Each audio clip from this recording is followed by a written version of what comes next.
జై సాయి మాస్టర్ రామభక్త శ్రీ రంగన్న బాబు చరితము అష్టమాధ్యాయము స- శ్లోకము శ్రీరామచంద్ర చరణౌ మనసా స్మరామి శ్రీరామచంద్ర చరణౌ వచసా గృణామి శ్రీరామచంద్ర చరణౌ శిరసా నమామి శ్రీరామచంద్ర చరణౌ శరణం ప్రపద్యే. రంగన్న బాబు గారితో సమకాలీకులైన మహాత్ముల అనుభవాలు. రంగన్న బాబు గారి సమకాలీకులైన దైవాంశ సంభూతులలో జల్లెలమూడి అమ్మ, పోలమ్మగా ప్రఖ్యాతులైన షిరిడీ సాయి భక్తురాలు శ్రీ చుండూరు కామేశ్వరమ్మ, సాయి భక్తులు శ్రీ ఎక్కిరాల భరద్వాజ గారు, శ్రీ ఎక్కిరాల వేదవ్యాస గారు ఐఏఎస్ ముఖ్యులు. వేదవ్యాస్ గారు తమ రచనలలో రంగన్న బాబు ఎడల తమ భక్తి ప్రపత్తులు తెలియజేసినారు. సాయిబాబా భక్తురాలు చుండూరు కామేశ్వరమ్మ. సాయిబాబా భక్తురాలు పూలమ్మగా ప్రసిద్ధి చెందిన చుండూరు కామేశ్వరమ్మ గారు గుంటూరు జిల్లా చేబ్రోలు దగ్గర మునిపల్లెలో సదాచార నియోగి బ్రాహ్మణ వంశములో 1915వ సంవత్సరం జనవరి 22న రథసప్తమి నాడు జన్మించడం జరిగినది. పొన్నూరు దగ్గర నండూరు గ్రామవాసి చుండూరు రామారావు గారితో కామేశ్వరమ్మ గారి వివాహం జరగడంతో ఆమె మెట్టినిల్లు నండూరు అయినది. దక్షిణ భారతదేశంలో తొలుత సాయినాథుని భక్తిని ప్రచారం చేసిన బివి నరసింహారావు గారు బాపట్ల వచ్చినప్పుడు మునిపల్ల గ్రామమునకు వచ్చి కామేశ్వరమ్మకు షిరిడీ సాయినాథుని ఫోటో ఇచ్చి బాబాను ఆరాధించమని చెప్పడంతో అప్పటి నుంచి కామేశ్వరమ్మ సాయినాథుని భక్తురాలిగా మారి బాబాను ఆరాధించసాగినది. చుండూరు రామారావు వ్యవసాయ వృత్తిలో జీవించుచు తన స్వంత గ్రామములో వ్యవసాయములో నష్టము రావడంతో బ్రతుకు తెరువు కొరకు తెలంగాణ ప్రాంతం వెళ్ళి అచట కొంతకాలం రకరకాల చిన్న వ్యాపారాలు నిర్వహించి అక్కడ నష్టపడి తిరిగి పొన్నూరు చేరారు. పొన్నూరులో కొంతకాలం చిన్న ఉద్యోగం చేసి చివరకు గుంటూరు వచ్చి కొత్తపేటలో కాపురమున్నారు. ఆ సమయంలో సాయినాథుడు కామేశ్వరమ్మ గారిని ఎన్నుకొని ఆమె ద్వారా తన దివ్య లీలలను ప్రకటింపసాగెను. కామేశ్వరమ్మ చేతిలోకి గులాబీ పూలు రావడం, ప్రసాదాలు రావడం, కామేశ్వరమ్మ నోటి గుండా వచ్చే ప్రతి మాట యథార్థముగా జరుగుచూ ఉండడంతో భక్తులు నిత్యము గుంటూరులోని కామేశ్వరమ్మ ఇంటికి వచ్చేవారు. చేతిలోకి పూలు వస్తుండడంతో భక్తులు కామేశ్వరమ్మను పోలమ్మగా పిలవసాగారు. రంగన్నబాబు గారు చీరాల నుంచి గుంటూరు వచ్చిన తర్వాత కొత్తపేటలోని కామేశ్వరమ్మ ఇంటికి సాయంత్ర సమయాలలో వచ్చి సద్గోష్ఠి చేసేవారు. శ్రీ రామచంద్ర ప్రభువు లీలా విశేషాల గురించి కామేశ్వరమ్మకు చెప్పేవారు. కామేశ్వరమ్మ గారు రంగన్నబాబు గారి మహనీయతను, బాబుగారి హృదయంలో శ్రీ రామచంద్ర ప్రభువు ఉన్నాడని గుర్తించి ఒకనాడు రంగన్నబాబు గారిని తాను ఆరాధించే సాయినాథుని భౌతిక దర్శనం చేయించమని అభ్యర్థన చేసినది. కామేశ్వరమ్మ గారి అభ్యర్థనను శ్రీ రామచంద్ర ప్రభువుకు నివేదించి స్వామి అనుగ్రహంతో సాయినాథుని భౌతిక దర్శనం చేయిస్తానని రంగన్నబాబు కామేశ్వరమ్మకు వాగ్దానం చేశాడు. ఆకస్మికముగా ఒకరోజు మధ్యాహ్నం వేళ రంగన్నబాబు పూలమ్మ ఇంటికి వచ్చి సాయి దర్శనమునకు బయలుదేరమని హడావుడి చేశారు. పూలమ్మ వెంటనే బయలుదేరినది. పూలమ్మ చిన్న కుమారుడైన సీతారామమూర్తిని కూడా తీసుకురావలసినదిగా రంగన్నబాబు పూలమ్మను ఆదేశించింది.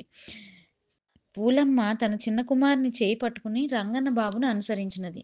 కొంత దూరం అట్లే నడక సాగించగా చూచుచుండగానే గుంటూరు పరిశ్రమలు మాయమై కొత్త ప్రదేశము కనిపించసాగెను. సూర్యుడు కనిపించటలేదు. కానీ ఆ పరిశ్రమలన్నీయు వెలుగు వెలుగు వెల్లోగా ఆవరించి ఉన్నది. అంతటా పచ్చదనమంతయు ఆవరించి ఉన్నది.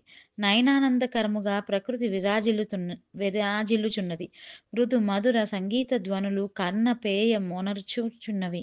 వేడిమి లేదు, చల్లదనం లేదు. సర్వేంద్రియాలకు ఆహ్లాదము కలుగునట్లు వాతావరణం ఉన్నది. అంతటను దివ్యత్వము ఆవరించి పవిత్రతకు మారుపేరుగా ఉన్నదా ప్రాంతము. అది ఏ ప్రాంతము, ఏ లోకము తెలియకున్నది. అనిర్వచనానందము అనుభవించుచు రంగన్నబాబు వెనుక పూలమ్మ తన చిన్న కుమారుని చేయి పట్టుకుని నడవసాగినది. వీరికి పసిడి కాంతులు వెదజల్లు నీటి ప్రవాహము అడ్డు వచ్చినది. రంగన్నబాబు అక్కడ నది లేనట్లే నడిచినాడు. కానీ పూలమ్మ మాత్రం నదీ ప్రవాహమున కాలిడుటకు సంశయించినది. వెంటనే రంగన్నబాబు వెనుతిరిగి పూలమ్మను చూచి చిరునవ్వుతో వెనుకకు వచ్చి ఇద్దరికి చెరొక చెయ్యి ఊతమిచ్చి నదీ గర్భమున నడవసాగెను. ఆశ్చర్యకరముగా అంతటి ప్రవాహము అంతయును అ అంతటి ప్రవాహము సైతము కాలి చీలమండలముమైనను మించలేదు. నదిని దాటిన వెంటనే ఒక నింబ వృక్షము కలదు. చెట్టు మూలన ఒక శిల. దానిపై ఆసీనుడై శ్రీ సాయి. ఆయన నుండి దివ్యకాంతులు నలుదిక్కులకు వెల్లువగా ప్రవహించుచున్నవి. ఆ పూర్వ తేజోమయ రూపము, అవిశ్రాంత ప్రసారిత దివ్య ప్రభావ పూర్ణ దయార్ద్ర నేత్ర యుగళి, భాషలకందని భావము, భావములకందని ఆనందము, ఆనందము మించిన నవ చైతన్య సంరంభంబు. అవి అవాంగ్మానస గోచరములు. అనుభవపూర్వకంగా గ్రహించవలసినదే. శ్రీ సాయిబాబా పూలమ్మ వైపు కరుణార్ద్రముగా చూచుచు, నాకు సమర్పింప ఏం తెచ్చినావు అని ప్రశ్నింప, పూలమ్మ నిరుత్తరాలైనది. గురువుని కాని, దేవుని గాని దర్శించుట కేగువారు ఫలం, పుష్పం, పత్రం, తోయం ఏదియో ఒకటి తీసుకువెళ్ళవలెనని శాస్త్ర నిర్దేశము. రంగన్నబాబు చిరునవ్వు నవ్వినారు. బాబుగారికి చుట్టలన్నా ప్రీతి. చెంత పొగాకు ఎల్లప్పుడూ ఉండేటిది. బొడ్డున దాచిన పొగాకులో ఒక పాయను తీసి పూలమ్మకి ఇచ్చి సాయి సమర్పింప చేసెను. పూలమ్మ కుమారుడు సీతారామమూర్తి కూడా ఏమీ తన వెంట తెచ్చి ఉండలేదు. శ్రీ సాయిబాబా దర్శనమునకు పోతున్నామని సీతారామమూర్తికి తెలియదు. తనను సాయిబాబా ఏమైనా అడుగునేమోనని అతడు భయముందినాడు. అంతట సీతారామమూర్తి సాయిబాబా గారికి సాష్టాంగ నమస్కారమునర్చి, ప్రస్తుతం నేను ఇవ్వగలిగినది నమస్కారమే. దయయుంచి స్వీకరించాల్సిందని ప్రార్థించాడు. అంతట సాయి చిరునవ్వుతో పూలవర్షం కురిసినట్లు అనుగ్రహ వర్షముతో ఆశీర్వదించి అతనిని తన వానిగా ఓనర్చుకున్నాడు. అక్కడ జరిగిన మిగతా విషయాలు అత్యంత గోప్యములు. ఇంతలో రంగన్నబాబు ఇచ్చుటకు దివ్యులు ఎంతెంతు సమయమైనది నిలువరాదని అంటూ వెనుదిరగాలని వేగిరపెట్టినారు. అందరూ వెనుదిరిగి నడక కొనసాగించగా నెమ్మదిగా గుంటూరు నగర పరిశ్రమలు వారికి కనిపించినవి. ఈ సంఘటన పూలమ్మ భక్తురాలైన తన్మయి పూలమ్మ జీవిత చరిత్ర సాయి లీలా తరంగిణి పేరుతో వ్రాసిన గ్రంథం నుంచి గ్రహించబడినది. రంగన్నబాబు గారు కామేశ్వరమ్మకు శ్రీ రామచంద్ర ప్రభువుని దర్శనము కూడా చేయించడం జరిగినది. సాయి మందిర నిర్మాణము. కామేశ్వరమ్మ గారి కామేశ్వరమ్మ గారి ద్వారా షిరిడి సాయినాథుడు చేసే దివ్యలీలలను విని నండూరు గ్రామస్తులు గుంటూరు వచ్చి కామేశ్వరమ్మ గారిని దర్శించుచు నండూరు రమ్మని అభ్యర్థించసాగిరి. అంతట సాయినాథుని ఆదేశానుసారము శ్రీమతి కామేశ్వరమ్మ దంపతులు నండూరు వెళ్ళి అచ్చట సాయినాథుని పూజలు, భజనలు, పాటలతో గడపసాగినది. 1962వ సంవత్సరంలో కామేశ్వరమ్మ తన నివాసాన్ని నండూరుకు మార్చడం జరిగినది. కామేశ్వరమ్మ పెద్ద కుమార్తె రాధాంబ మరది సుందర సీతారామ శర్మ కామేశ్వరమ్మ ద్వారా జరుగు సాయి లీలలను నిత్యము నండూరు గ్రామ ప్రజలు కామేశ్వరమ్మ ఇంట్లో చేయు భజనలు చూసి ఆకర్షింపబడి శ్రీ సాయినాథ సేవా సమాజము నండూరు అను పేర ఒక సమాజము ఏర్పాటు చేసి సత్సంగములో ప్రత్యేకముగా ఒక బాబా పటం ఉంచిన బాగుండునని తలచినాడు.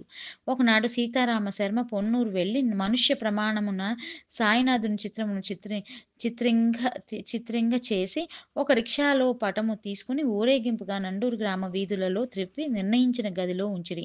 అత్యంత వైభవముగా జరిగిన ఈ కార్యక్రమములో ఎందరో సాయి భక్తులు పాల్గొన్నారు. ఈ కార్యక్రమానికి గుంటూరు నుండి రంగన్నబాబు గారు వచ్చారు. ఇలా ఒక సంస్థగా ఏర్పడి సాయిబాబా కార్యక్రమములు ప్రారంభమగుటకు సుందర సీతారామ శర్మ కారకులేరి. రంగన్నబాబు ఆ రాత్రి నండూరులో కామేశ్వరమ్మ గారి ఇంట్లో నిద్రించినారు. ఆ రాత్రి ఓంకారనాదం కామేశ్వరమ్మ గారి ఇంటికి దక్షిణపు పక్కన ఉన్న ఖాళీ స్థలంలో రావడం రంగన్నబాబు గమనించినారు. ఆ స్థలంలో షిరిడీలో ఉన్నటువంటి సుందర సాయి మందిరము నిర్మింప సాయినాథుని సంకల్పమై ఉన్నదని రంగన్నబాబు గారు గ్రహించి ఆ విషయాన్ని మర్నాడు ఉదయమున కామేశ్వరమ్మకు తెలిపినారు. అంతటా కామేశ్వరమ్మకు నండూరులో సాయినాథుని మందిర నిర్మాణము చేయవలనని సంకల్పం కలిగినది. కామేశ్వరమ్మ గారికి కనులు మూసినను తెరిచినను తన మనోనేత్రానికి రంగన్నబాబు గారు సూచించిన ప్రదేశంలో సాయిబాబా మందిర నిర్మాణం జరుగుచున్నట్లు గోచరమగుచుండెను. 1965వ సంవత్సరంలో రంగన్నబాబు గారు నండూరు రాగా వారి చేత సాయిబాబా మందిర నిర్మాణమునకు శంకుస్థాపన చేయబడినది. మందిర నిర్మాణము భాగవతుల గోపాలకృష్ణమూర్తి గారు మరియు ఇతర భక్తుల సహకారముతో పూర్తయిన తర్వాత జయఊరు నుంచి పాలరాతి సాయిబాబా సాయిబాబా విగ్రహాన్ని తెప్పించి మే 11, 1967న రెడ్డిపాలెం శ్రీ లక్ష్మీకాంత యోగీంద్రుల చేతి మీదుగా ప్రతిష్ఠ చేయబడినది. సాయిబాబా విగ్రహ ప్రతిష్ఠ అనంతరం కూడా రంగన్న బాబు నండూరు గ్రామానికి వచ్చి కామేశ్వరమ్మ గారితో ఆధ్యాత్మిక చర్చలు చేసేవారు. నండూరు గ్రామంలోని వైశ్య ప్రముఖులు ఆలమూరు రాములు ధాన్యపు మిల్లు ప్రారంభోత్సవమునకు రంగన్న బాబు గారిని ఆహ్వానించగా, రంగన్న బాబు అతని ఆహ్వానాన్ని మన్నించి నండూరు రావడం జరిగినది. కామేశ్వరమ్మ పెద్దగా చదవకపోయినా ఎంతో ఆర్తితో శ్రావ్యముగా బాబాపై కీర్తనలు, పద్యములు, పాటలు పాడేవారు. కామేశ్వరమ్మ స్వయంగా రచించి గానము చేసే పద్యము ఒకటి ఈ క్రింద ఇవ్వబడినది. నిత్యంబు నిష్ఠతో నీ పాద పద్మంబు పూజించుచుండేటి పూజలకును నిర్మల భక్తితో నీ నామ కీర్తనల్ పటమొనర్చెడు పావనులకును నీ చరిత్రము విని స్తుతించేడి పాదాబ్జ దాసులవు భక్తులకును నీ మంగళాకృతి నిరతంబు భావించి పఠనమొందేడి సజ్జనులకు ఆయురారోగ్య సంపదలతిశయించి విశ్వ సౌఖ్యంబు నిత్యంబు వెలయుగాదే నీదు మహిమంబు నెంచంగా ఎవరి తరము సాధు సద్గుణ గుణగణ్య సాయిబాబా. పూలముగా ప్రసిద్ధి చెంది శ్రీ సాయిబాబా అంకిత భక్తురాలైన శ్రీమతి చుండూరు కామేశ్వరమ్మ ఆశ్రిత భక్తుల కష్టములు బాధలు తీర్చుటయే కాక బాబాగారి అనుగ్రహమును వారికి కలిగించిరి. అట్టి కారణ జన్మురాలైన కామేశ్వరమ్మ జూలై 29, 1993న దేహము చాలించి సాయినాథుని చేరినది. రామ పలుకు రంగన్న బాబు. శ్రీ ఎక్కిరాల వేదవ్యాస్ గారు ఐఏఎస్ అధికారిగా ఆంధ్రప్రదేశ్ ప్రభుత్వంలో పనిచేసే సమయంలో ఒక శాఖ నుంచి వేరొక శాఖకు బదిలీ అయి మధ్యకాలంలో దొరికిన సెలవు మీద షిరిడీ వెళ్ళి అక్కడ వారం రోజులు ఉండటము జరిగినది. ద్వారకామాయి, చావడి, సాయి సమాధి మందిరములోనూ ఒక్కొక్క రోజు నిద్ర చేసి ఉదయమే బాబా చరిత్ర పారాయణ చేసి బాబా ఆశీస్సులు అందుకొని హైదరాబాద్ రావడం జరిగినది. మిగిలిన కొంచెం సెలవు రోజులలో ప్రస్తుతం తరచూ విని ఉన్న శ్రీరామ సాక్షాత్కారం పొందిన మహాత్ముడు అయిన శ్రీ రంగన్న బాబు ప్రస్తుతం ఏలూరులో ఉన్నారని తెలిసి ఏలూరుకు బయలుదేరి వెళ్ళారు. వేదవ్యాస్ గారి మేనమామ పీతాంబరం రామానుజాచార్యులు ఏలూరులో ఉన్నందున 1-2 రోజులు వారి ఇంట్లో గడిపి రంగన్న బాబుని దర్శించాలనే సంకల్పముతో ఏలూరు వెళ్ళడం జరిగినది. అప్పుడు శ్రీ రామానుజాచార్యులు గారి పెద్ద కుమారుడు గోపాలం పోలీసు ఉద్యోగిగా ఏలూరు పరిసర ప్రాంతములలో పనిచేసేవారు. స్వయాన వేదవ్యాస్కు కన్న తల్లి అయిన మాతృశ్రీ బుచ్చమ్మ తల్లిగారి సోదరుడ అయిన కారణంగా తరచూ మేనమామను కలిసి వారితో పిచ్చాపాటి కబుర్లు చెప్పడం వేదవ్యాసకు ఆసక్తి. భోజనానంతరం ఏలూరులోని విశేషాలు గురించి ప్రశ్నించి ఏవేవో లౌకిక విషయాలు చెప్తున్న మేనమామతో వేదవ్యాస, ఇక్కడ గొప్ప మహాభక్తులు భగవదనుగ్రహాన్ని పొంది దివ్య పురుషుడైన రంగన్నబాబు ఈ ఏలూరులోనే ఉన్నారు. నీవు ఎప్పుడైనా వారిని దర్శనము చేశావా అంటూ వేదవ్యాస ప్రశ్నించారు. రామానుజాచార్యుల వారికి రంగన్నబాబు పేరు విన్నట్లు కూడా గుర్తులేదు. మర్నాడు ఏలూరు టౌన్లో రంగన్నబాబు దర్శనార్థం వెళుచున్న వేదవ్యాసతో తాను కూడా వెళ్ళి వారి దర్శనము చెయ్యాలని రామానుజాచార్య అనుకున్నారు. శ్రీ బూర్ల రంగన్నబాబు గొప్ప ఆధ్యాత్మిక శక్తి కలిగిన మహాభక్తుడైనప్పటికీ ఆయన అతి నిరాడంబరముగా తన లోతుపాతులు ఎంతో పరిచయమున్న వారికి కూడా అంతుబట్టకుండా జీవించిన మహనీయుడు. నుదుట కుంకుమతో నిలువుగా దిద్దిన మిరపపండు వంటి తిలకము ధరించి శిరోముండనము చేయించుకున్న నల్లటి విగ్రహము వారి రూపు. చేతిలో పొగాకు చుట్టా ధరించి మోకాలిపై వరకు దోవతిని ఎత్తి కట్టుకునేవారు. పామరజనం మాట్లాడుకునే సామాన్య భాషలో ప్రసంగించే రంగన్నబాబును చూస్తే ఆయన ఒక దివ్య పురుషుడని గాని వారికి రామానుగ్రహం కలిగినదని గుర్తించడం కష్టం. వేదవ్యాస్ గారు సాయంత్రం వేళ స్నానం చేసి రిక్షాలో తన మేనమామ రామానుజాచార్యతో కలిసి ఏలూరులోని పవరుపేట మధ్యన ఉన్న ట్రాఫిక్ కూడలి వద్ద దిగారు. రంగన్నబాబు ఏ టైంలో ఎచ్చట ఉంటారో, ఎవరి ఇళ్లకు వెళ్తారో, భోజనం ఎచ్చట చేస్తారో వారి ఆచూకీ కనుక్కోవడం ఎలానో ఎవరిని అడిగినా చెప్పలేకపోయారు. చెప్పలేకపోయేవారు. హ్మ్. జన్మతః వైశ్యుడైన రంగన్నబాబు మంచినీళ్ళ కావడి మోసి గృహి గృహిణులందరి ఇళ్ళకు మంచినీళ్లు సప్లై చేసి జీవించేవారు. వేదవ్యాస ట్రాఫిక్ సెంటర్ వద్ద తన మేనమామ నిలబడి ఉండమని చెప్పి, క్షణకాలం ఆకాశం వైపు చూసి, అకస్మాత్తుగా రోడ్డుకి ఎదురుగా ఉన్న మెడికల్ షాప్‌లోనికి వెళ్లి, షాపు యజమానితో "రంగన్న బాబు ఇక్కడ దయచేశారా?" అని ప్రశ్నించేసరికి, అతను వేదవ్యాస వంక ఎగాదిగా చూసి, "రండి రంగన్న బాబు గారు మందుల బీరువా వెనక వైపున లోపల కూర్చుని ఉన్నారు" అని అంటూ షాపులో బయటకు కనిపించకుండా కూర్చుని ఉన్న రంగన్న బాబుని చూపించాడు.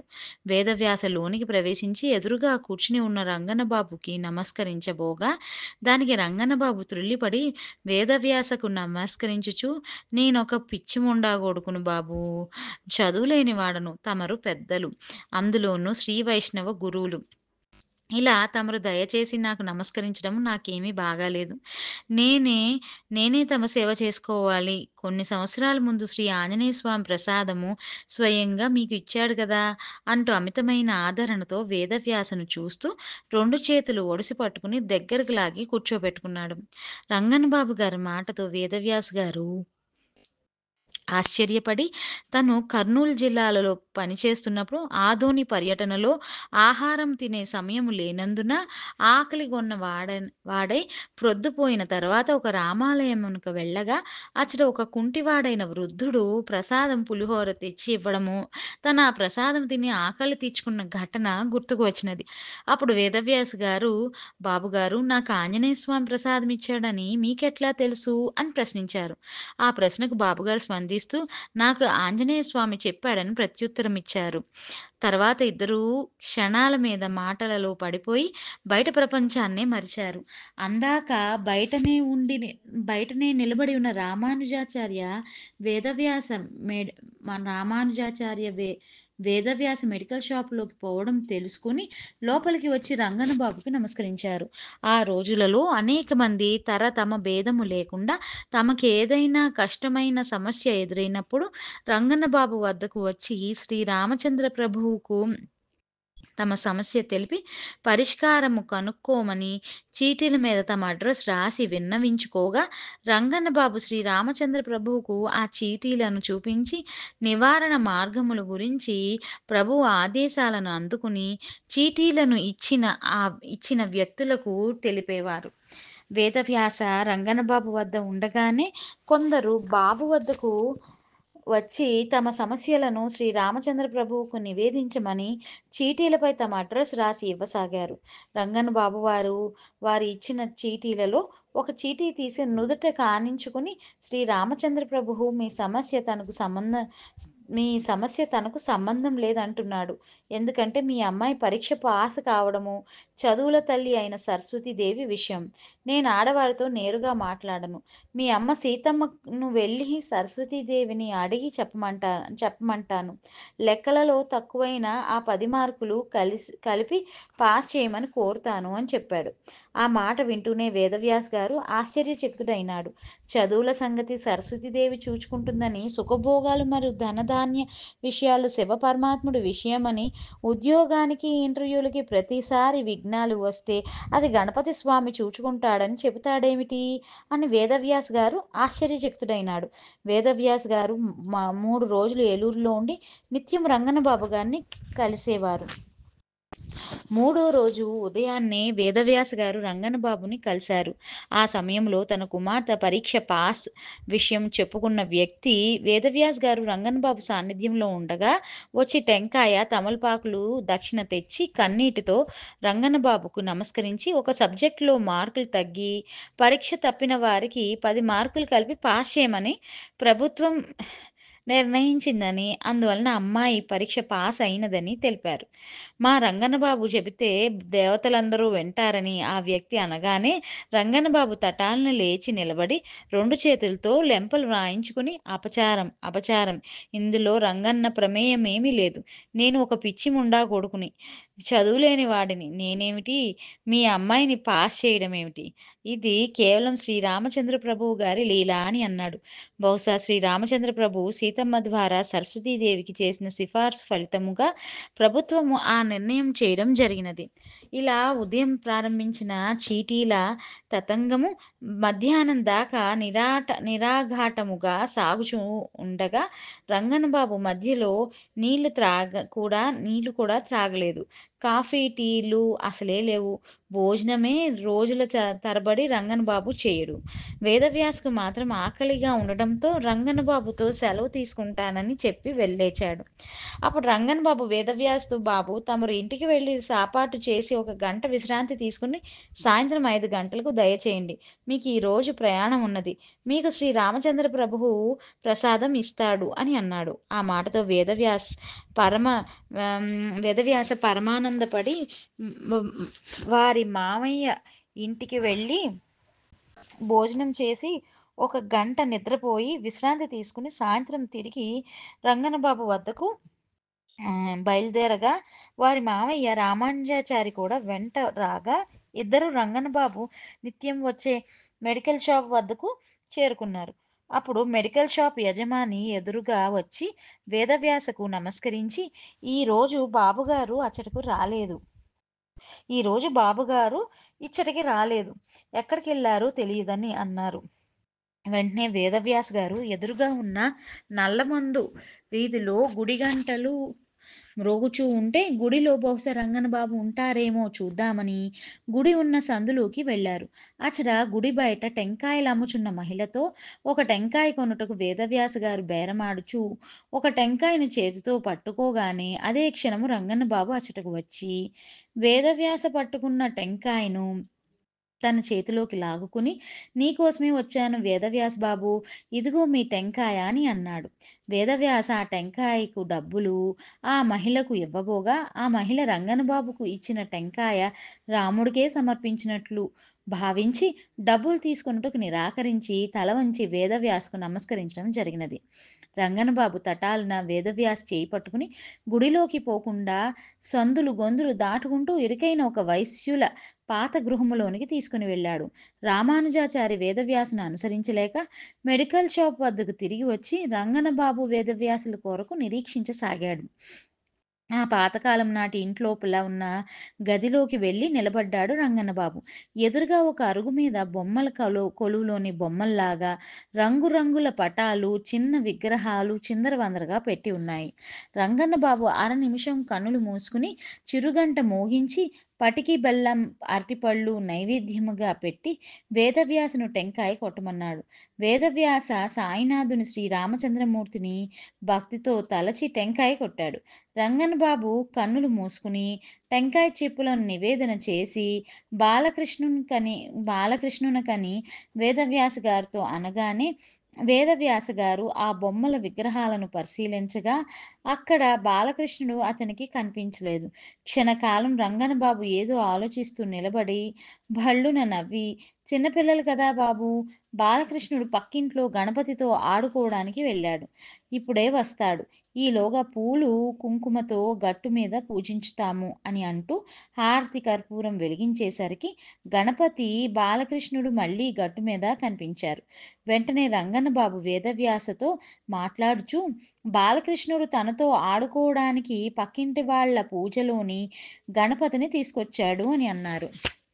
ఇంతలో ఆ ఇంటి వృద్ధ మహిళ వచ్చి రంగన్నబాబుకు మ్రొక్కి, "బాబుగారు, ఇచ్చట విగ్రహాలను ఎలుకలు లాక్కొని పోచున్నాయి. ఈ ఈ పూజా స్థలం మార్చేద్దామా" అని అన్నారు. ఆ మాటతో రంగన్నబాబు ఆమెతో, "తప్పు, అపచారము. దేవుడిని ఎలుకలు ఎలా తీసుకువెళతాయి? న్ వారే వారే సంచారం చేస్తారు. అనేక మందిని అనుగ్రహించవద్దా? దేవుడిని మనింట్లో పెట్టి తాళం వేస్తే బాగుంటుందా?" అని అన్నారు. రంగన్న బాబు గారి మాటతో ఆ వృద్ధ మహిళ వేదవ్యాస విస్తుపోయారు. మరుక్షణం పటికి బెల్లం గడ్డలు ఎవరో వెనుక వైపు నుంచి గులకరాళ్ళు వేసినట్లు పడ్డాయి. వాటిని ప్రసాదంగా ఏరుకోమని రంగన్నబాబు చెప్పడంతో ఇద్దరూ ఏరి పొట్లం కట్టుకున్నారు. అప్పటినుంచి రంగన్నబాబు వేదవ్యాస గారులు అచ్చటి నుంచి రంగన్న బాబు, వేదవ్యాస గారులు తిరిగి మందుల షాపు వద్దకు వచ్చారు. అప్పుడు రామానుజాచారి, "ఎక్కడికి వెళ్ళావు నాకు చెప్పకుండా? నేను నిన్ను అనుసరించలేక తిరిగి మందుల షాపు వద్దకు వస్తావని నిరీక్షించుచున్నాను" అని అన్నారు. అప్పటికే సంధ్య, చీకటి పడగా ఆ రాత్రి 8 గంటలకు వేదవ్యాస్ గారికి రైలుకు వెళ్ళే ప్రయాణం ఉండుట వలన రంగన్న బాబుతో, "రంగన్న బాబు, ఈ రోజే నా ప్రయాణం. మీ దీవెనలచే నాకు సెలవు ఇప్పించండి. నాకు రాముని దర్శనం ఎప్పుడైనా అవుతుందా? స్వామిని అడిగి చెప్పండి" అని రంగన్న బాబుతో అన్నారు. అప్పుడు రంగన్న బాబు తెలిపిన సమాధానం వేదవ్యాస గారిని ఆశ్చర్యంతో ముంచెత్తింది. "రంగన్న, కలెక్టర్ గారికి చెప్పు. నేను ఇచ్చటకు వాయవ్య దిశలో ముస్లిం ఫకీర్ వేషములో ఉన్నాను. అల్లా అచ్చా కరేగా, అల్లా మాలిక్. ఈ మధ్యనే షిరిడీలో నా దర్శనం చేసుకుని ఇచ్చటకు వచ్చాడు. ప్రసాదం కూడా ఇస్తాను" అని అని శ్రీ రామచంద్ర ప్రభు చెప్పమన్నాడు అని చెప్పి రెండు చేతులు పైకెత్తి, "కృష్ణ ఆపద్బాంధవ" అని అనగానే చేతిలో ఒక పెద్ద అరటిపండు, బాదం ఆకులు పెట్టిన వేడి వేడి శనగల ప్రసాదం చేతిలో ప్రత్యక్షమైనాయి. ఆ ప్రసాదాన్ని రంగన్న బాబు వేదవ్యాస్ చేతికి ఇవ్వగా వేదవ్యాస ప్రసాదాన్ని కనుల కద్దుకుని కొంత ప్రసాదాన్ని తను స్వీకరించుచు, కొంత ప్రసాదాన్ని రామానుజాచార్యుల వారికి ఇవ్వగా అతను రంగన్న బాబు గారిని తక్కువగా అంచనా వేసినందుకున పశ్చాత్తాపపడి భక్తి పారవస్యముతో ప్రసాదాన్ని స్వీకరించాడు. తర్వాత వేదవ్యాస రంగన్న బాబు వద్ద సెలవు తీసుకుని విజయవాడ ప్రయాణానికి సిద్ధమైనాడు. ఇలా వేదవ్యాస గారికి రంగన్న బాబుతో మొదటి సమావేశము జరిగినది. కొన్ని సంవత్సరాల తర్వాత వేదవ్యాసకు గుంటూరులోని బండ్లమూడి హనుమాయమ్మ స్కూలుకు ఫర్లాంగ్ దూరంలో ఉన్న ఒక ఇంటి వద్దకు రంగన్న బాబు వస్తారని, ఒక్కోసారి భోజనం చేసి వెళతారని తెలియగా, వారిని దర్శించాలనే కుతూహలంతో తన కుమారులైన సాయిబాబా, దత్తాత్రేయులను వెంట తీసుకుని గుంటూరు రావడం జరిగినది. ఉదయం 10 గంటల ప్రాంతములో బత్తాయి పళ్ళు, అరటిపళ్ళు, ద్రాక్ష కొని రంగన్న బాబుకు సమర్పించాలని తీసుకొని వెళ్ళగా, రంగన్న బాబు వాకిట్లోనే కూర్చుని ఉన్నారు. రంగన్న బాబు వేదవ్యాసును చూస్తానే, "దయచేయండి పెద్దలు మీరు" అంటూ వేదవ్యాసు గారి 2 చేతులు పట్టుకుని కూర్చోబెట్టారు. వేదవ్యాస్ గారు తాను తెచ్చిన పండ్లను రంగన్న బాబుకు సమర్పించగా, ఎదురుగా వేలాడుచున్న పటం వైపు చూపించుచు, "శ్రీ రామచంద్రమూర్తికి నైవేద్యం పెట్టండి, స్వీకరిస్తారు" అని రంగన్న బాబు అన్నారు. వేదవ్యాస్ గారు అగరబత్తి కడ్డీలు వెలిగించి, కర్పూరం గడ్డ హారతిలా తిప్పి చూచేలోగా తటాలున పళ్ళెంలోని 2 బత్తాయి పళ్ళు, ద్రాక్ష మాయమయ్యాయి. వేదవ్యాస ఆశ్చర్యానికి లోను కాగానే, "శ్రీ రామచంద్రమూర్తి మీ ప్రసాదాన్ని స్వయంగా తీసుకున్నారు బాబు" అని రంగన్న బాబు అన్నారు. తర్వాత వేదవ్యాస రంగన్న బాబు ఆశీస్సులు తీసుకుని సెలవు తీసుకోవడం జరిగినది. వేదవ్యాస గారు చివరిసారిగా రంగన్న బాబును గుంటూరులోనే కలుసుకోవడం జరిగినది. బ్రాడీపేటలోని బండ్లమూడి హనుమాయమ్మ స్కూలుకు ముందుగా ఉన్న ఇంటికి వేదవ్యాస్ గారు వెళ్ళగా, రంగన్న బాబు ఆప్యాయతతో ఎదురు వచ్చి పలకరించారు. "ఈ రంగన్న ఇన్నాళ్లకు గుర్తుకు వచ్చాడా" అని అంటూ ఆప్యాయతగా మాట్లాడగా, వేదవ్యాస్ గారు రంగన్న పాదాల ముందు కూర్చుని రంగన్న బాబుతో, "మీ ఆశీస్సులు, అనుగ్రహం నాకు కావాలి. మీ నుంచి యోగ, దైవిక విషయాలు తెలుసుకోవాలని, వీలైతే మీ ద్వారా ఉపదేశం పొందాలని ఆశతో వచ్చాను" అని అన్నారు. దానికి రంగన్న బాబు వేదవ్యాస ముఖం వంక 2 నిమిషాలు తదేకంగా చూసి కన్నుల ద్వారా ప్రేమను వర్షించాడు. తర్వాత రంగన్న బాబు వేదవ్యాసతో, "ఇచ్చట మనవారు చాలామంది ఉన్నారు. వారికి మీ దర్శనం చేయిస్తాను" అని అంటూ వేదవ్యాస చేయి పట్టుకుని వేగముగా నడుచుచూ సందులు గొంతులు దాటుచూ కూలి కూలినాలి చేసుకునే గుడిసెలు ఉండే చోటుకు తీసుకెళ్ళి సాలివారి గుడిసె ముందు ఆగారు. వేదవ్యాస్ గారు బయట నిలబడగా రంగన్న బాబు గుడిసెలోనికి వెళ్ళి, "ఇదిగో అమ్మీ, మన గురువుగారిని తీసుకొచ్చాను" అని అంటూ వేదవ్యాస వైపు చూస్తూ, "బాబూ, వీళ్ళు మనవాళ్లే. ఈ అమ్మాయి 3.5 సంవత్సరము నుంచి నీళ్లు, ఆహారం లేకుండా జపము, ధ్యానము చేస్తూ ఉన్నది. శ్రీరామచంద్రమూర్తి భక్తురాలు. రోజులో కనీసం 4-5 గంటలు నేలపైన 3 అడుగుల ఎత్తున గాలిలో పద్మాసనం మీద ఉంటూ జపం చేస్తుంది చూడండి" అని అన్నాడు. ఆ మాట వింటూనే వేదవ్యాస్ గారు సంభ్రమాశ్చర్యమునకు గురి అయ్యాడు. ఆ అమ్మాయి వయస్సు 16 సంవత్సరాల వయస్సుకు మించదు. శరీరం చిక్కి ఎముకలు గూడుగా ఉన్నది. జుట్టు విరబోసుకుని యోగిని మాతగా కనిపించినది. ధ్యానముద్రలో ఉన్న ఆ బాలిక ఏ మాటలను వినే స్థితిలో లేదు. ఆ సమయంలో ఆ బాలికను కనిపెట్టుకుని 80 ఏళ్ల వృద్ధురాలు, 3, 5 ఏళ్ల వయసులో ఉన్న ఇద్దరు చిన్న బాలికలు ఉన్నారు. వారందరూ అతి బీదవారు. ఆ వృద్ధురాలు ఎవరైనా బియ్యం నూకలు ఇస్తే ఆ చిన్న బాలికలకు గంజి కాచి పోస్తుంది. ఆ ఇద్దరు చిన్న బాలికలు బయటకు వచ్చి వేదవ్యాస్ గారి పాదాలకు నమస్కరించారు. అప్పుడు వేదవ్యాస్ గారు రంగనబాబు గారితో, "ఈ చిన్న పిల్లలకు నిత్యం పాలు, అన్నం పెట్టే ఏర్పాటు చేస్తే నేను సంతోషముగా ఖర్చులు భరిస్తాను" అని చెప్పి కొంత ధనాన్ని రంగనబాబు చేతికి ఇవ్వగా, రంగనబాబు ఆ సొమ్మును ఆ వృద్ధురాలకు ఇవ్వబోగా, ఆ వృద్ధురాలు, "ఈ బిడ్డలు ఏమీ తినరు. ఎప్పుడు ఆ యోగిని సేవిస్తూ ఉంటారు. గుడిసె ఊడుస్తారు. చిన్న చిన్న పనులు చేసి పెడతారు.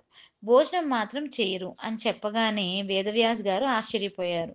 ఒక యోగి అఖండ యోగ సమాధిలో ధ్యానిస్తూ ఉంటే, ఆ శరీరము నుంచి బ్రహ్మ తేజస్సు లాంతరు చుట్టూ వెలుగులా ప్రసరించగా, ఆ ప్రభావంతో చుట్టూ ఉండే పశుపక్షాదులు, చిన్నపిల్లలు ఆహారం అవసరం లేకుండా పరస్పరం శత్రుత్వం మాని ఆ యోగ ప్రభావంతో ఉండేవని ఋషీశ్వరుల కథలో పేర్కొనబడినది. కానీ ఈనాడు సాలివాళ్ల గుడిసెలో మురుగు కాలువ మధ్యలో ఈ యోగిని మాత ధ్యాన సమాధిలో ఉన్నది.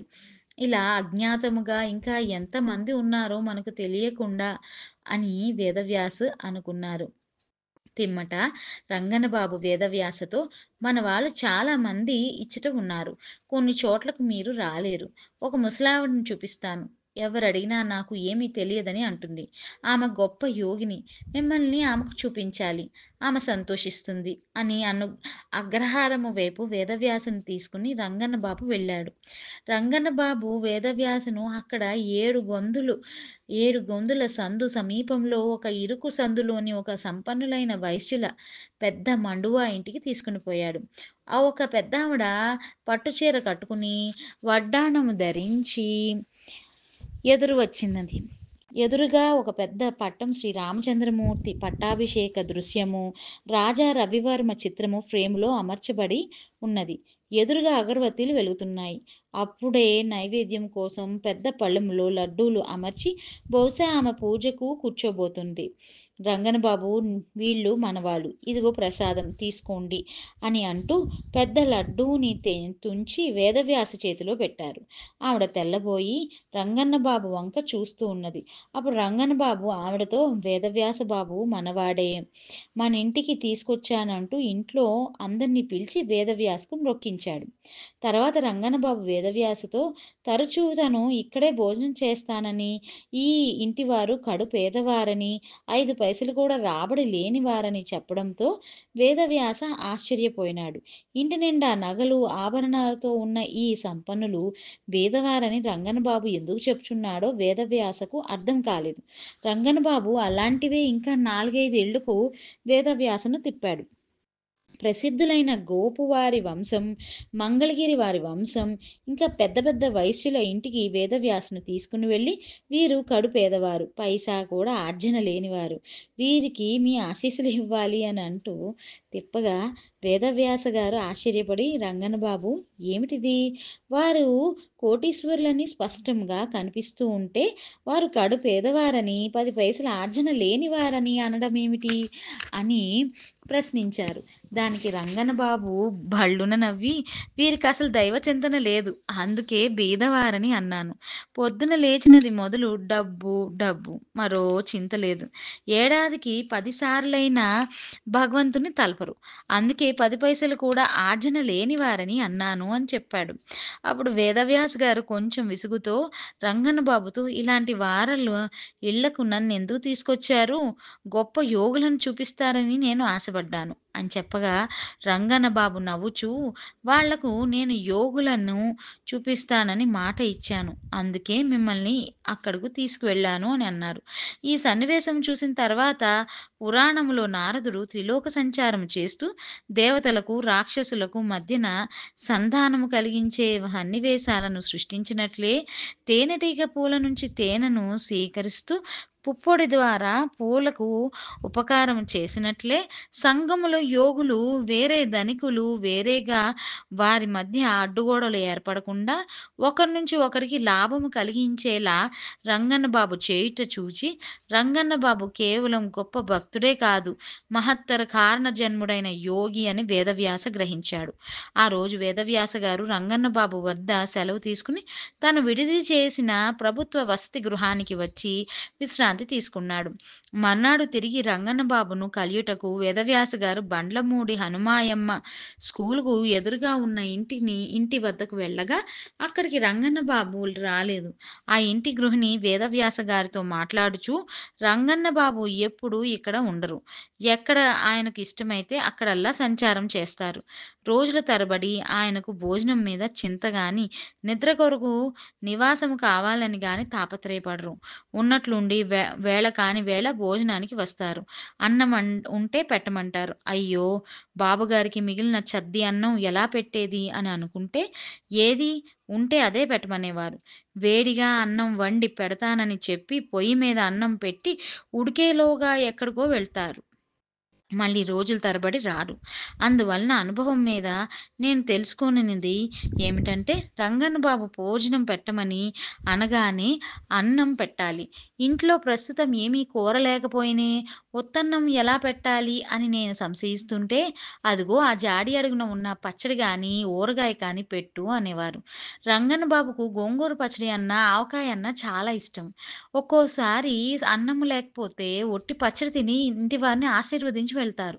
ఆయన చర్యలన్నీయు వింత వింతలు. ఒకసారి రంగన్న బాబు ఉదయం 8 గంటలకే వచ్చి భోజనం కావాలని అడిగారు. రంగన్న బాబు ఉదయాన్నే ఎప్పుడు అలా అడగరే అని అనుకుంటూ మాటలలో పెట్టి అత్తెసరు వేసి వండి పెట్టాను. ఉసిరికాయ పచ్చడి వేస్తే ఇష్టంగా తిని వెళ్లారు అని వేదవ్యాసి గారితో చెప్పారు. ఇంకనూ ఆమె వేదవ్యాస గారితో మాట్లాడుచూ రంగన్న బాబు భక్తులొకరు ఇచ్చటకు వస్తే రంగన్న బాబు ఉదయాన 8 గంటలప్పుడు వచ్చి భోజనం చేశారని చెప్పాను. నా మాటకు ఆయన త్రుళ్ళిపడి రంగన్న బాబు బ్రాడీపేట శివాలయంలో అభిషేకం చేస్తూ ఉంటే నేను గంట సేపు అచ్చటనే ఉన్నాను. రంగన్న బాబు ఆ సమయంలో ఎక్కడికి వెళ్ళలేదని ఖచ్చితంగా చెప్పగలను. మీ ఇంటికి వచ్చి భోజనం చేశారని ఎలా అంటారు అని అతను అంటూ విస్తుపోయాడు. ఇలా అనేక సార్లు జరిగినది. అప్పుడు వేదవ్యాస ఆమెతో మాట్లాడుచు మీరు రంగన్నబాబు గారిని ఇటువంటి వింతల గురించి అడగలేదా అని ప్రశ్నించగా ఆమె వేదవ్యాస గారితో అప్పటికప్పుడే మాట మార్చేస్తారు లేక మరిపిస్తారు. ఆయన ఇచ్చటి నుండి వెళ్ళాక నాకు గుర్తుకు వస్తుంది. అంతా మాయగా ఉంటుంది.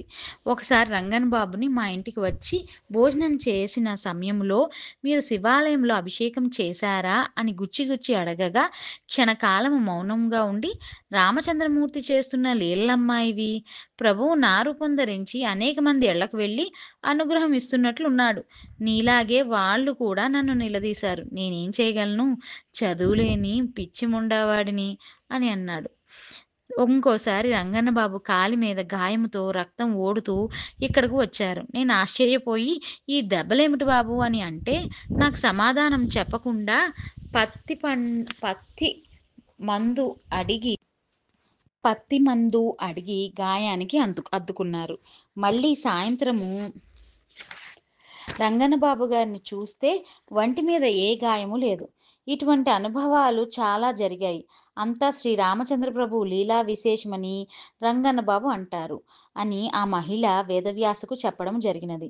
ఇందులో రంగన్న బాబు అచటకు వచ్చి వేదవ్యాస గారితో, వేదవ్యాస బాబు నేను మీకోసం వెతుకుచున్నాను అని వేదవ్యాస గారిని వేరొక వృద్ధ యోగిని వద్దకు తీసుకువెళ్ళాడు.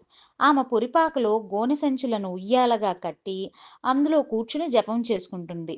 ఆమెను చూపిస్తూ ఈ వృద్ధ యోగిని మనలాంటి వారికి అందనంత ఎత్తులో ఎప్పుడూ ధ్యానంలో ఉంటుంది.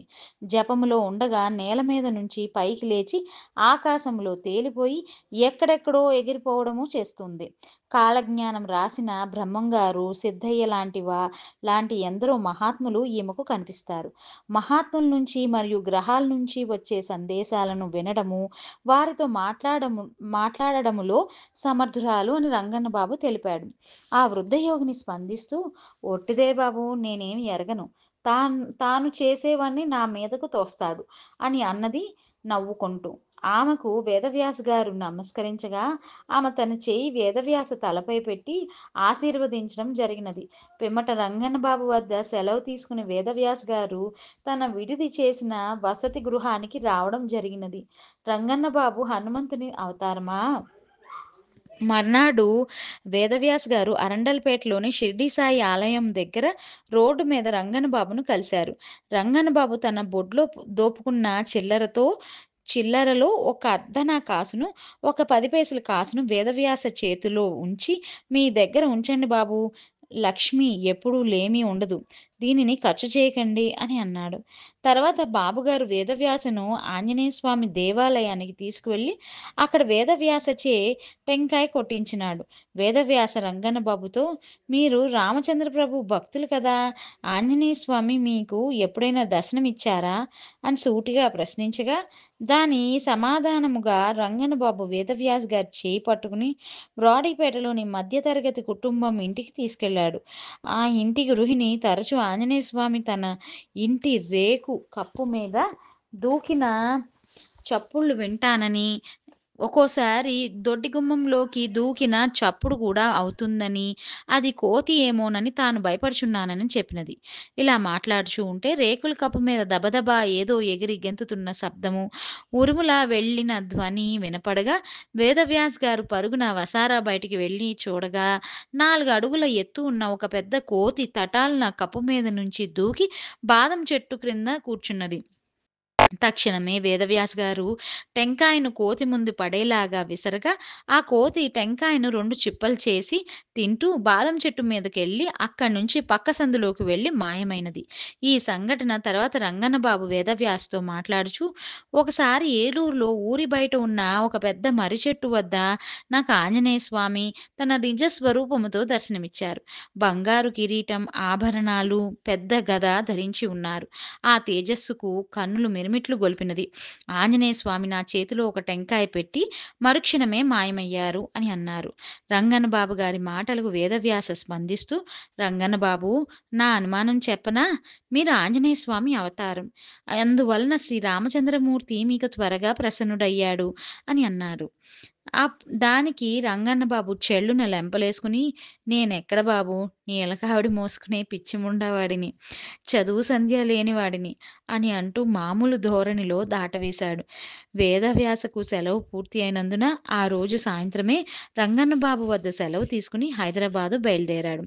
ఒకసారి ఏలూరు వాసి రంగన్న బాబు గారి భక్తుడు, ఉపాధ్యాయుడు అయిన దేవులపల్లి కృష్ణమూర్తి వేదవ్యాస గారిని హైదరాబాదులో కలిసి రంగన్న బాబు గారు శేషప్ప కవి విరచిత నరసింహ శతకము పారాయణ చేయమన్నాడని తెలిపి, అద్భుతముగా పారాయణ చేయడము జరిగినది. ఈ పారాయణ వల్ల దైవానుగ్రహం కలుగుతుందని, కష్టాలు తొలగిపోతాయని, ఆరోగ్యం కుదుటపడుతుందని రంగన్న బాబు మరీ మరీ చెప్పి పంపాడని చెప్పడంతో వేదవ్యాస గారు ఆశ్చర్యచకితులైనారు. ఏలూరులోని పశ్చిమ వీధిలో రంగన్న బాబు ఇంటికి దగ్గరలోనే ఉంటున్నానని దేవులపల్లి కృష్ణమూర్తి వేదవ్యాసకు తెలిపాడు. 3 సంవత్సరాల తరువాత చివరిసారిగా వేదవ్యాస గారు రంగన్నబాబు గారిని గుంటూరులో బ్రాడీపేటలో రోడ్డు మీద కలియడం జరిగినది. రంగన్నబాబు వేదవ్యాసును ఆప్యాయముగా పొదివి పట్టుకుని ఎన్నో కుశల ప్రశ్నలు వేశారు. ప్రపంచం ఎంతో మారిపోతుందని, త్వరలోనే కలియుగం అంతమవుతుందని, మానవజాతి వినాశనము వైపు పయనిస్తుందని రంగన్నబాబు తెలిపాడు. వీరబ్రహ్మం గారు రాసిన కాలజ్ఞానం చదవండి. ఎన్నో ముందు జరగబోయే విషయాలు మీకు తెలుస్తాయి. మీరు చదువుకున్నవారు కాబట్టి అందరికీ విడమర్చి బాగా చెప్పగలరు. ఎందరో గొప్ప యోగులు, మహాత్ములు జన్మిస్తారు.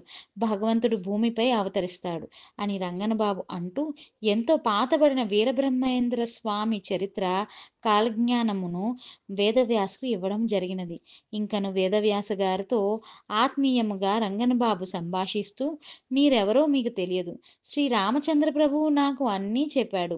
దేవరహస్యాలన్నీ మీకు చెప్పకూడదు. నేను త్వరలో శ్రీశైలం, మంత్రాలయం యాత్రకు వెళ్ళబోతున్నాను.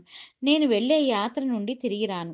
చాలామందిని నాతో పాటు వెళ్తున్నాను" అని అన్నారు. రంగన్ బాబు గారి మాటలలోని అంతరార్థమును వేదవ్యాస గ్రహించలేక, "రంగన్న బాబు, నేను మీతో వస్తాను. నాకు అనుమతి ఇవ్వండి. మీతో యాత్ర చేయాలనే కోరిక తీరుతుంది" అని అన్నారు.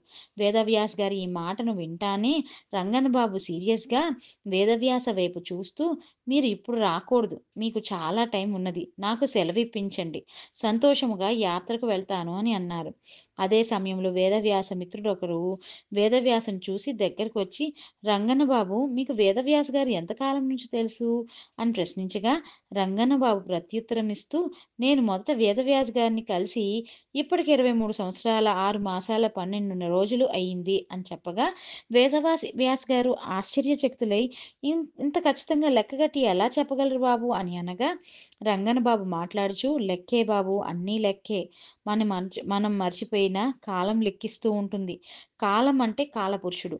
అంటే భగవంతుడే బాబు. మీకు తెలుసు కదా" అని అన్నాడు. ఆ మాటతో వేదవ్యాస్ గారు ఏమీ మాట్లాడలేకపోయారు. వేదవ్యాస్ గారు అదే రంగన బాబు గారిని చివరిసారిగా చూడడం. వేదవ్యాస్ గారు రంగన బాబు గారిని సెలవు అడగగానే తన ఫోటో ఒకటి బహూకరిస్తూ, "ఇదిగో చూడండి వేదవ్యాస్ బాబు, నా ఫోటోలో గుండెల మీద శ్రీరామచంద్ర ప్రభు కనిపిస్తారు" అని అనగానే వేదవ్యాస్ గారు ఆ ఫోటోను పరీక్షగా చూడగా స్పష్టముగా రొమ్ముపై పుట్టుమచ్చలాగా ఆ రంగుళాల శ్రీరామచంద్రమూర్తి చిత్రము కనిపించసాగినది. వేదవ్యాస గారు ఆనందముతో ఆ ఫోటోను తీసుకుని రంగన బాబుకు నమస్కరించి సెలవు తీసుకోవడం జరిగినది. జై సాయి మాస్టర్.